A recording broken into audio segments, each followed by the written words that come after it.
Hello दोस्तों, स्वागत है आपका मेरे यूट्यूब चैनल में। दोस्तों, वैसे तो ज़्यादातर मैं पढ़ाई से रिलेटेड वीडियो अपलोड करती रहती हूँ, लेकिन वीक में एक दिन मैं आपके लिए कुछ अलग वीडियो लेकर आती हूँ। बाकी दिन तो हम पढ़ाई करते रहते हैं, लेकिन संडे को थोड़ा तो फन बनता ही है। तो चलिए आज मैं आपको सैर कराते हूँ उत्तर प्रदेश के सीतापुर ज़िले में स्थित नैमिषारण्य की। साथ ही बताऊँगी कि यह तीर्थ स्थल कैसे और क्यों इतना विख्यात है। नैमिषारण्य हिंदुओं का एक प्रसिद्ध तीर्थ स्थान है जो उत्तर प्रदेश में लखनऊ से लगभग 80 किलोमीटर दूर स्थित सीतापुर जिले में गोमती नदी के तट पर बाईं ओर है।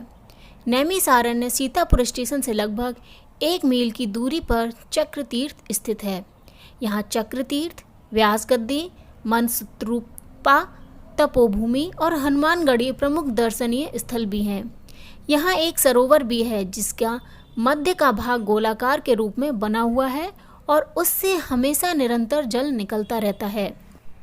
पौराणिक मान्यता है कि ऋषियों के आग्रह पर ब्रह्मा जी के मन से उत्पन्न हुए चक्र का मध्य भाग यहीं पर गिरा था।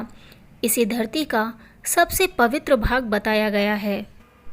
पुराणों में गोमती तट पर बसी इस धर्म नगरी का जिक्र सतयुग से ही है। इस धर्म नगरी में ही सृष्टि के प्रथम पुरुष मनु व शतरूपा ने साधना की। यहीं पर महर्षि वेदव्यास ने वेदों व पुराणों की रचना की। सृष्टि के सृजन के बाद की तमाम अनूठी गाथाओं को सहीजे यह धर्म नगरी इन दिनों पर्यटकों को भी खूब भाती है। नैमिषारण्य के बारे में सबसे पहले हमें ये बताया गया कि यहाँ 88,000 ऋषियों की तपोस्थली थी। सृष्टि के प्रथम पुरुष राजा मनु और रानी शतरूपा ने नैमिषारण्य की पौराणिक भूमि पर ही तप किया था। इसी स्थल पर महर्षि वेदव्यास ने 4 वेदों, 6 शास्त्रों और 18 पुराणों की रचना की थी। चक्र तीर्थ देखने के बाद हम गए मां ललिता देवी मंदिर। इस मंदिर के बारे में कहा जाता है कि जब देवी सती ने दक्ष यज्ञ के बाद आत्मदाह किया तो भगवान शिव ने उनके शरीर को कंधे पर रख लिया। इससे सृष्टि प्रभावित हुई। इस पर भगवान विष्णु ने सती के शरीर को 108 भागों में विभाजित किया। पौराणिक मान्यता है कि सती का हृदय नैमिषारण्य में गिरा। यह स्थल मां ललिता देवी शक्ति पीठ के रूप में विख्यात है।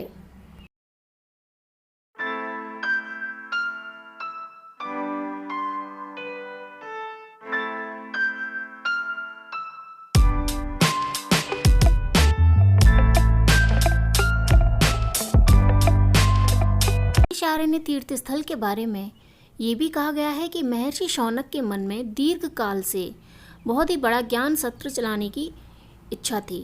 विष्णु भगवान उनकी आराधना से प्रसन्न होकर उन्हें एक चक्र दिया था और उनसे यह भी कहा कि इस चक्र को चलाते हुए चले जाओ और जिस स्थान पर चक्र की नेमी यानी परिधि नीचे गिर जाए तो समझ लेना कि वह स्थान पवित्र हो गया है। जब महर्षि शौनक वहाँ से चक्र को चलाते हुए निकल पड़े और उनके साथ 88,000 सहस्त्र ऋषि भी साथ में चल दिए।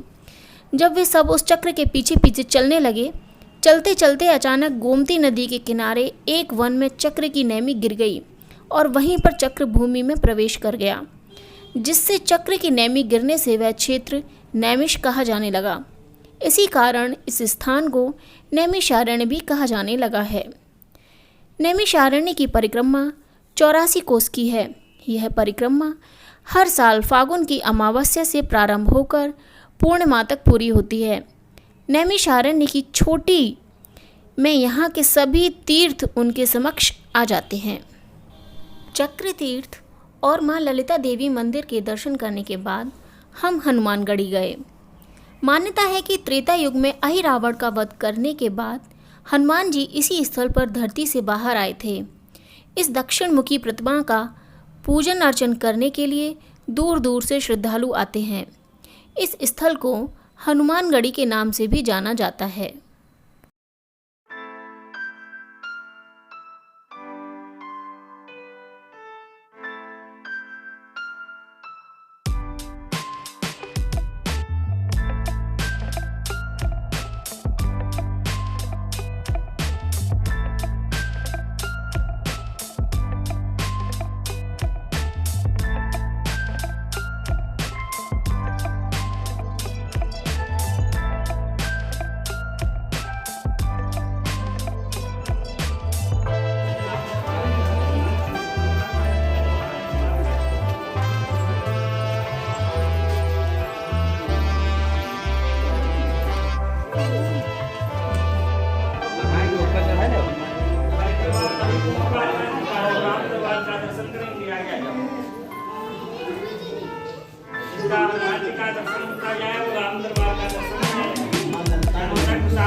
नैमिषारण्य के महात्म्य की चर्चा करते हुए तुलसीदास ने रामचरितमानस की बालखंड में कहा है, तीर्थवर नैमिष व्याख्याता अति पुनीत साधक सिद्धिदाता।